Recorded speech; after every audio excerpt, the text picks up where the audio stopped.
Hi, I'm Jay. Tonight we're tying a Sandpike pattern bucktail walleye jig with a stinger. Stay tuned.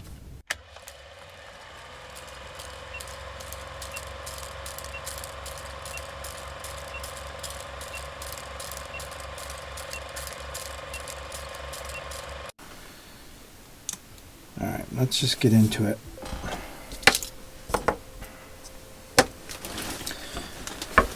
So I'm sitting down today very informally,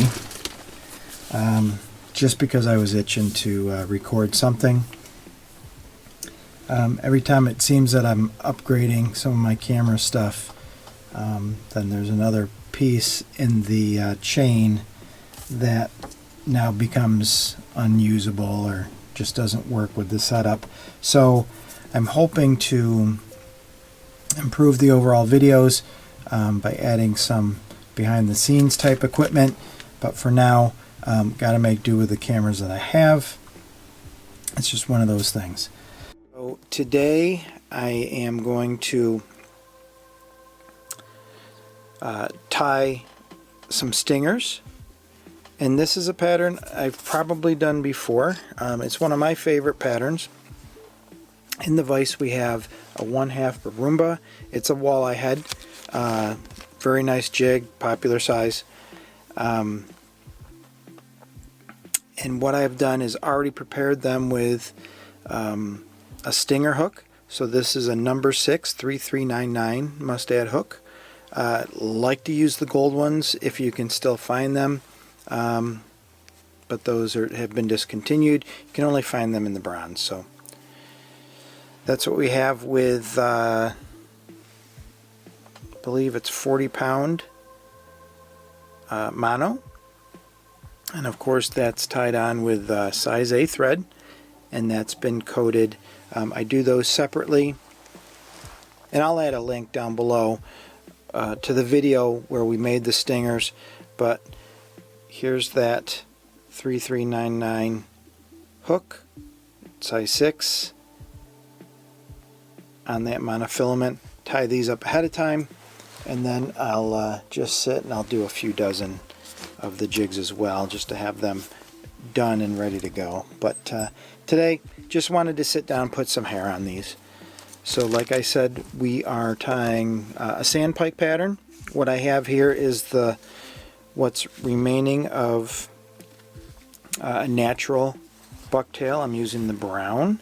This kind of has an interesting color combination where it starts off near the base of the hair fibers, a light brown or a tan, maybe grayish, works its way up into a darker brown, and then it ends with light brown tips. Very similar to, it kind of reminds me of like a squirrel tail. And then for the white, brown and white are main colors on this tail. Again, another natural bucktail. Both these tails, they came off deer that either myself or guys that I know shot the deer during deer season. Everybody saves me their tails, and I salt them. And as you can see, you know, this is definitely not a store-bought tail. There's a big burr right here in this tail. So, but let's get tying. That's not going to bother us one bit. So I put the head in the vise, and I have my size A nylon thread. I'm just going to lock it on, walk it back about 1/8 of an inch towards the bend of the hook, and then walk it back up to the head. Touching wraps, but you know, you don't have to be critical. There is some gaps in there as well, and it overlaps and locks on just fine. Start off by finding a pinch. Switch hands. I'm going to cut this nice and close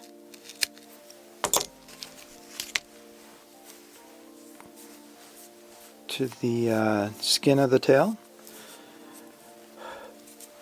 I'm just pulling out the smaller fibers, the broken fibers,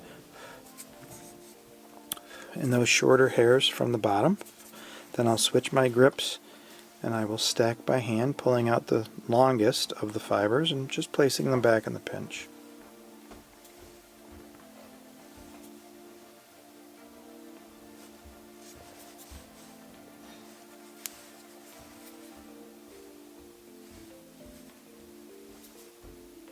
And again, you can also pull out some of the hairs that just don't look right.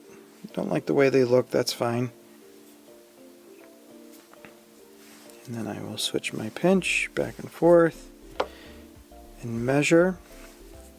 What I'm looking for is for the bucktail to extend past the bend of the hook, the length of the body past the bend of the hook. On this Universal 2 vise that I've used for decades is right at the end of this silver part of the jaws. So once I get the length that I want, again with the darkest color first, switch my grips, get my barber scissors, keep this pinch tight throughout the entire process. I trim right along my fingertips and I can place that right here. And like I said, this pinch stays tight.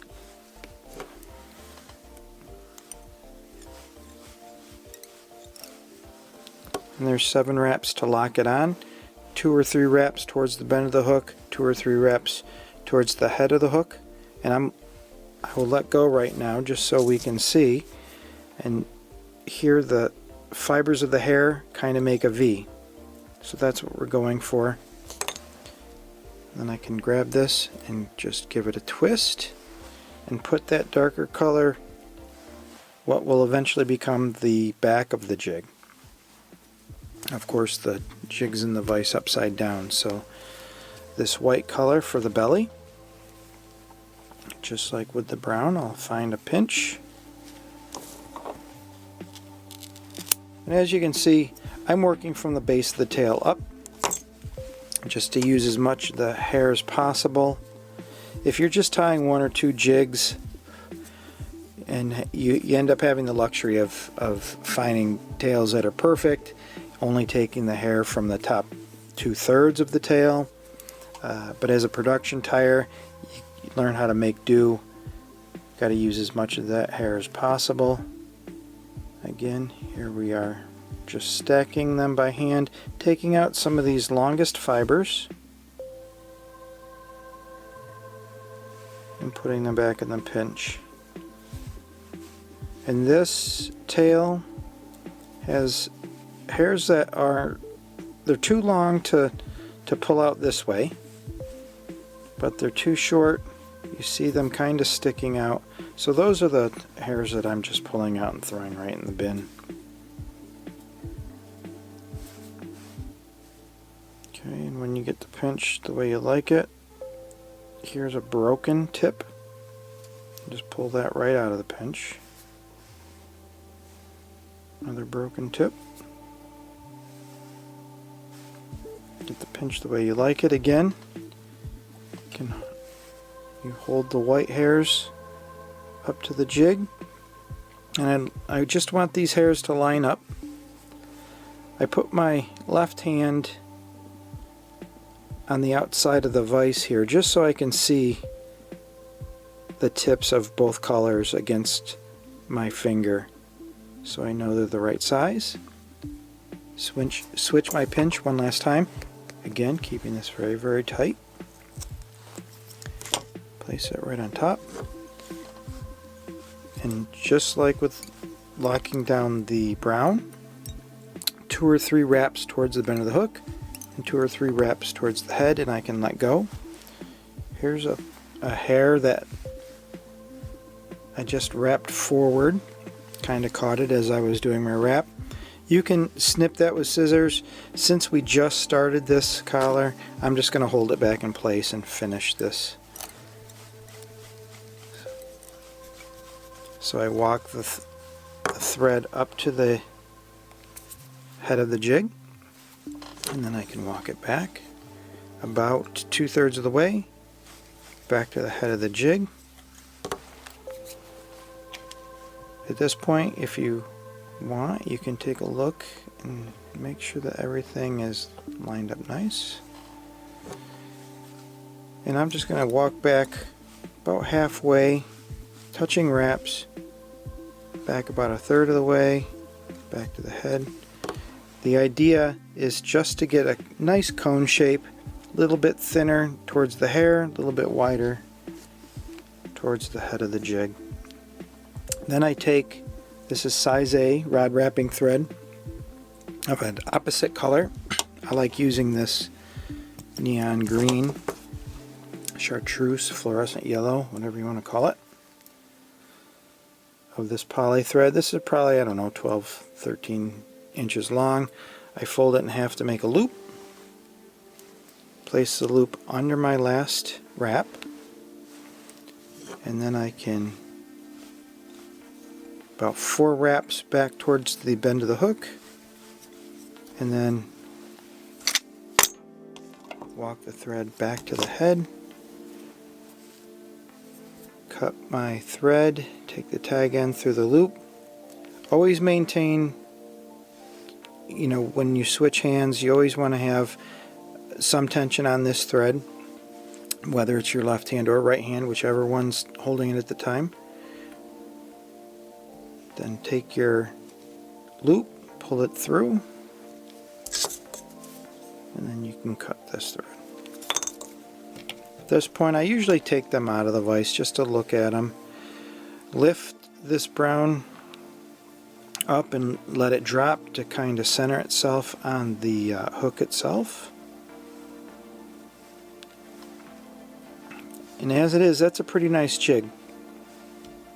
But we're going to finish this off in the Sandpike style.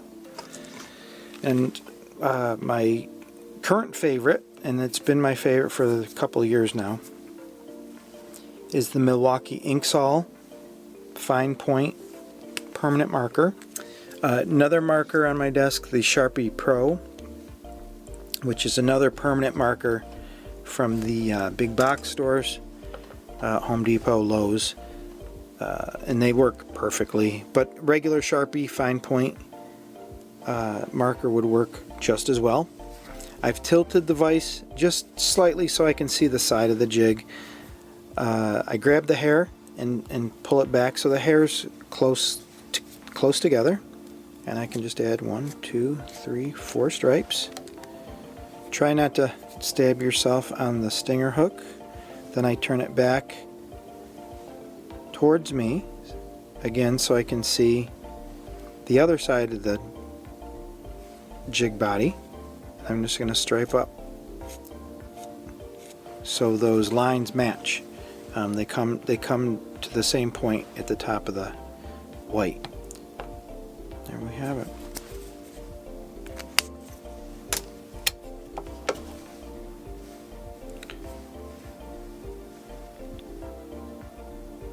So to finish this jig off, just like with most of the things that I tie, is I just use a lacquer based head cement. And we're going to saturate these threads. And we go about a 1/2 millimeter onto the fibers of the bucktail itself. Capillary action will soak into the fibers of the bucktail, and then the lacquer will kind of be drawn underneath the threads as well.